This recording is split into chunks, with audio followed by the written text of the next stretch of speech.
White হাউসে আয়োজিত একটি স্পোর্টস ইভেন্টে ড্রোন এবং স্নাইপার হামলার ষড়যন্ত্র নস্যাৎ করার দাবি করেছে যুক্তরাষ্ট্রের কেন্দ্রীয় গোয়েন্দা সংস্থা এফবিআই।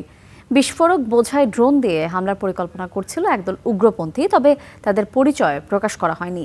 এদিকে ডেলাওয়্যার অঙ্গরাজ্যের একটি হাসপাতালে বন্দুকধারীর হামলায় একজন নিহত এবং একজন আহত হয়েছেন।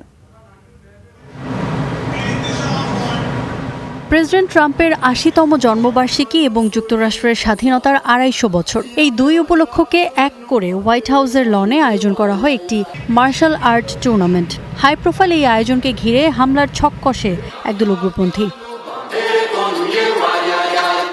যুক্তরাষ্ট্রের কেন্দ্রীয় গোয়েন্দা সংস্থা এফবিআইয়ের নথি বলছে, হামলাকারীদের পরিকল্পনা ছিল বিস্ফোরক বোঝাই ড্রোন দিয়ে অনুষ্ঠানস্থলে হামলা চালানো।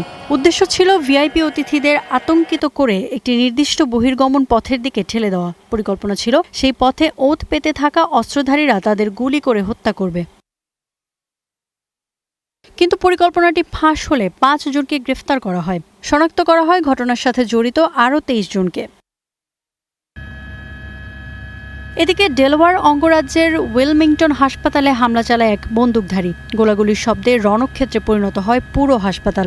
জরুরি বিভাগে আকস্মিক এমন হামলায় আতঙ্কিত হয়ে পড়েন রোগী ও চিকিৎসকরা। পুলিশ ঘটনাস্থলে পৌঁছে দুজন গুলিবিদ্ধ ভুক্তভোগীকে উদ্ধার করে। দুর্ভাগ্যবশত তাদের একজন চিকিৎসারত অবস্থায় মারা গেছে। সন্দেহভাজন হামলাকারী এখনও পলাতক। আমরা তার পরিচয় নিশ্চিত করতে এবং তাকে গ্রেপ্তার করতে সক্রিয়ভাবে কাজ করছি। রোগী ও চিকিৎসকদের সুরক্ষায় হাসপাতালটি সাময়িকভাবে লকডাউন করা হয়েছে। সিসিটিভি ফুটেজ বিশ্লেষণ করে হামলাকারীর সন্ধানে অভিযানে নেমেছে police. Iffat Ira, star news.